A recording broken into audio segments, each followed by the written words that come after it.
Yes, shalom, shalom, mes bien-aimés dans le Seigneur. Moi, c'est votre bien-aimé, l'apôtre Alain KBG Boulay.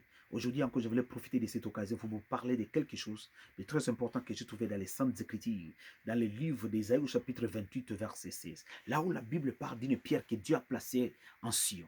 Et cette pierre ici, la Bible nous donne des descriptions que c'est une pierre de valeur, une pierre éprouvée, une pierre angulaire et une pierre, et une pierre précieuse. Alors, moi, ce que je comprends, avant que cette pierre ici soit une pierre précieuse de valeur angulaire, cette pierre ici devrait être taillée à mesure, être prouvée. Pourquoi?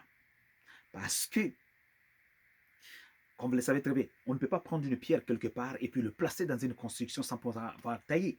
Alors, Jésus, parce que cette pierre ici appelée angulaire, c'est une pierre aussi avec plein de mystères, une pierre qui cache des révélations. Parce que cette pierre ici cache une identité, cette pierre est prophétique et apostolique. Cette pierre ici cache le destin de Dieu sur l'humanité. La pierre ici fit tailler, la pierre ici, l'identité que la pierre cache, c'est Christ. Christ fit tailler. Tailler comment? À partir de sa mort sur la croix. Jésus-Christ fit tailler et puis fit placer. Il fit tailler pour qu'il puisse être capable à tenir, à soutenir les deux murs. Et les deux murs ici sont deux nations. Il y a Israël, il y a aussi les nations qui forment une maison sainte qu'on appelle l'Église.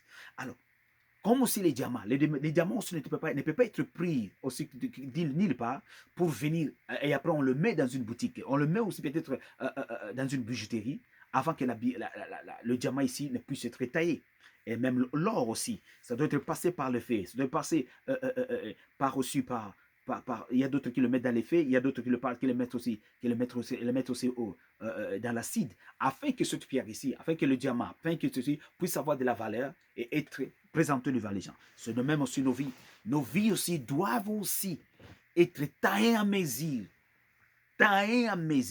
être éprouvées pour que demain ou après-demain, nous puissions aussi avoir de la valeur. Mon bien-aimé dans le Seigneur, partout où messieurs dans le monde, je sais que dans tout ce qui est en train de passer, il est possible de placer de 1 à 2 sans pour autant qu'ils puissent passer dans les tests, dans des examens. Là où c'est alors qu'on te valide et voir la capacité que tu as pour être capable d'accéder à des dimensions spirituelles. Si tu veux briller comme la diamant, tu dois être prêt aussi à être coupé et taillé. Que l'Éternel Dieu vous bénisse. Passez une très bonne journée. Amen.